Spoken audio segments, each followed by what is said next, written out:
Hello everyone, it's Shel C from PaperOcotilloStudio.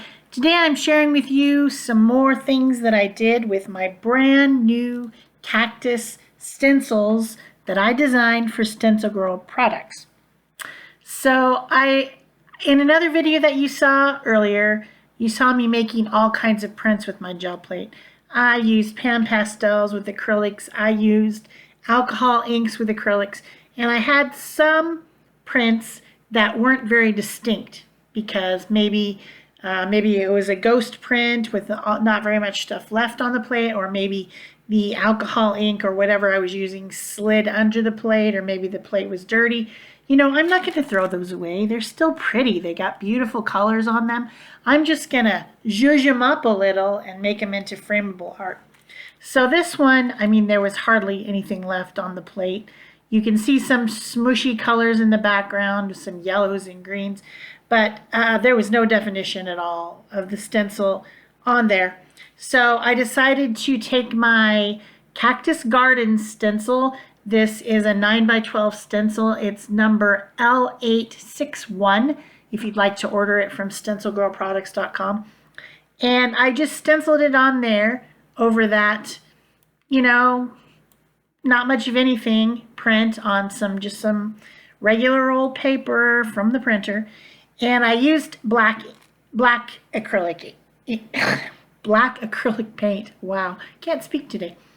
And just stenciled it on there, straight up stenciled it on there. This gives you an idea of what the stencil looks like if all you do is put some paint through it with nothing fancy. There's some other stuff in the background, but say you were using a piece of scrapbook paper, you could stencil over the top of it, or some kind of a watercolor background that you made in your art journal, you could stencil over the top of it. You could do something just like what I'm doing now.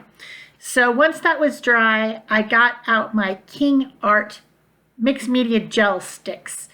And I know you guys have laughed about my stories about how I look at Instagram at 3 a.m. and I see something like this with, you know, 72 colors or 60 colors or whatever, and I just have to have it.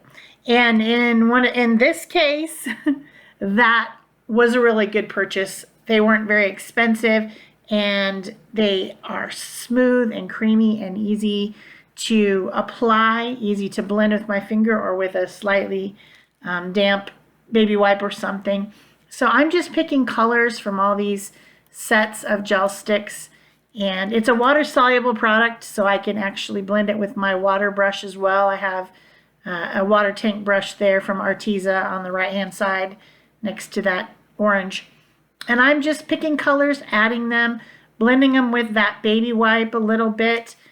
This is super quick, super fun, super easy, and awesome because then I can just pop this into a frame. I actually have some 9x12 black frames that I bought like in a, you know, at Amazon.com. You can buy them as a multi-pack. I think I bought six frames together, and really inexpensive. Just pop it in there, no big deal, and this will look really awesome on my wall somewhere. Probably already hung it up. I don't even know by the time I edited this if I had framed it and hung it up or not, but I know if I haven't yet, I'm going to. So I've got some of this light peach for the background, kind of blending in those same colors that were already on the paper.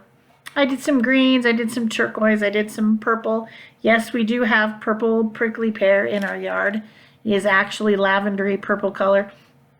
Give them some flowers with a little bit of color at the top. And yeah, this is super easy, super fun. Something anyone can do. The Ocotillo there, I had to give them some little bit of brown sticks because part of the year they don't have any leaves at all and they just look like sticks, and then all of a sudden those Ocotillo get leaves all over them. It's not like it's a little branch with a set of leaves on it, it's like leaves right on the stick. Like each stick is its own thing. It's a really unique plant. And then in the spring they get blooms on the end of them that are really bright colored, like a bright reddish orange color. So really fun plant. I've got, of course, the saguaro there. I've got organ pipe and some prickly pears. I've got some agave. Just, you know, stuff I see around that interests me, and I like the shapes of it, so that's how I drew this. So once I'm done with the coloring and blending with the gel sticks, and you know, if you don't have gel sticks, that's perfectly fine. You could do this with Neocolor crayons. You could do this with gelatos from PaperOcotillo. You could do this with watercolor in, you know, just a watercolor pack of, you know, whatever watercolors you have. It doesn't matter. Use what you've got. The idea is just that I'm jazzing up some kind of piece that might have gotten thrown away and making it into something I can frame. So now I have an Arteza acrylic paint pen, one of their fine ones, and I am using it to add dots and crosses and X's to represent the spikes on the plants. I couldn't really have the spikes on the plants because the lines were too small, so I had to take them off. So in a few places they're kind of indicated, but you can add a lot more thorns and spikes and fun stuff to these with your white pen. It also adds a highlight because when the sun shines on the spikes, they look white, like they look shiny. You don't see them so much until the sun shines on them, and then you're like, ooh, better not touch that plant. I better not bump into that plant, bending over and backing up because I'm gonna get spines in my bottom. I'm speaking 100% from experience.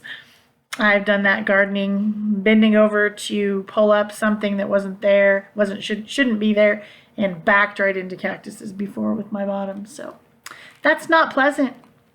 So this one is pretty much done, and I'm going to move on to another one, but here is a close-up of what it looks like. It does have that watery effect in the background like a watercolor because of the alcohol ink that was there. So this was another one. This was when I was printing with the pan pastels. Remember the gel print, pan pastels onto the gel print through the stencil, lifted up with acrylic paint, and it's fun. It's fine the way it is. It's cool if you know, just wanted to pop it in an art journal page or something. Tear it up and use parts of the cactuses if you wanted to. I'm sure I'll be doing some of that because I still have several prints to mess with.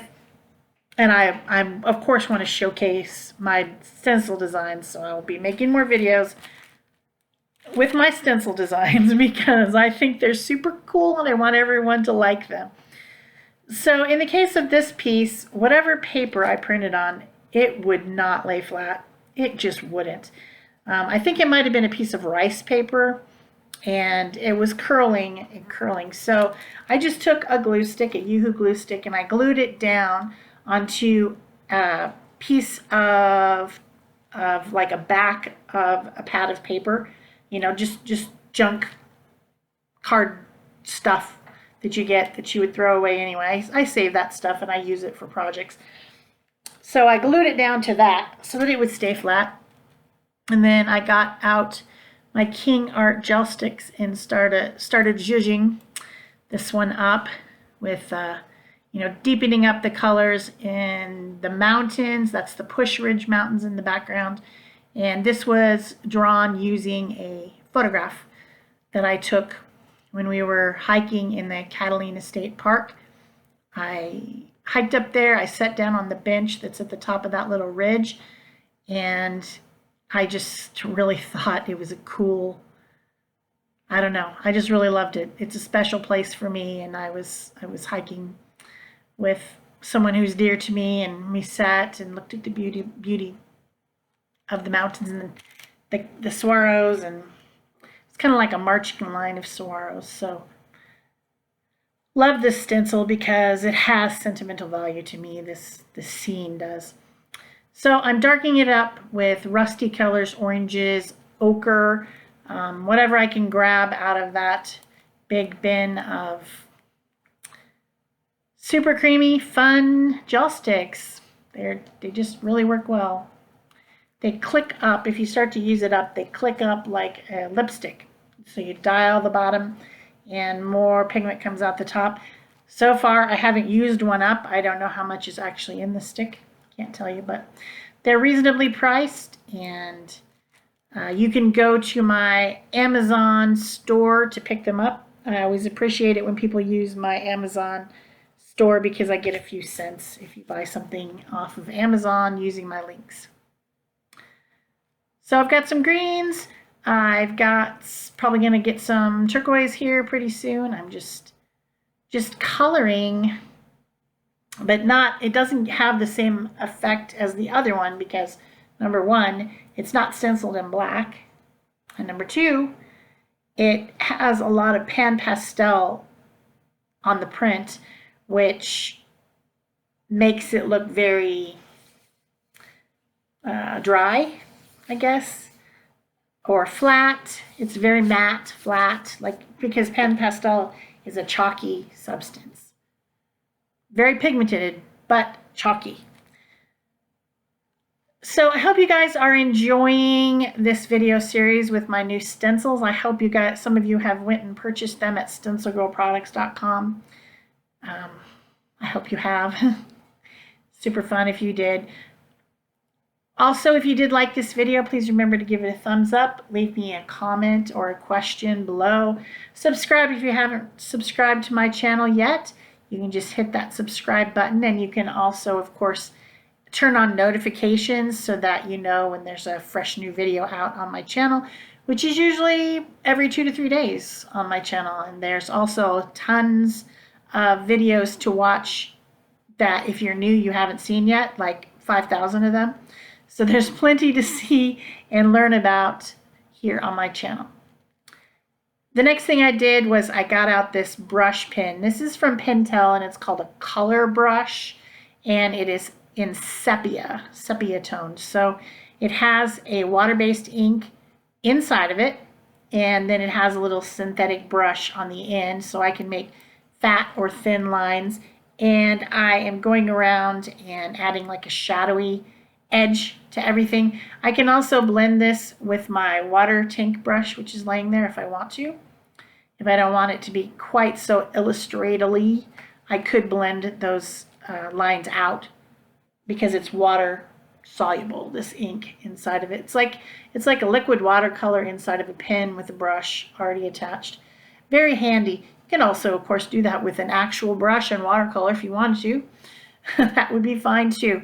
And then the last thing I did was to add some highlights and some dots and crosses and dashes and things to indicate the spines and spikes on the cactuses. We've got some organ pipes back there. There's an ocotillo, got some prickly pears, and of course the giant saguaros are there in the front. So that's it for me for this video. Thank you so much for watching. Bye-bye.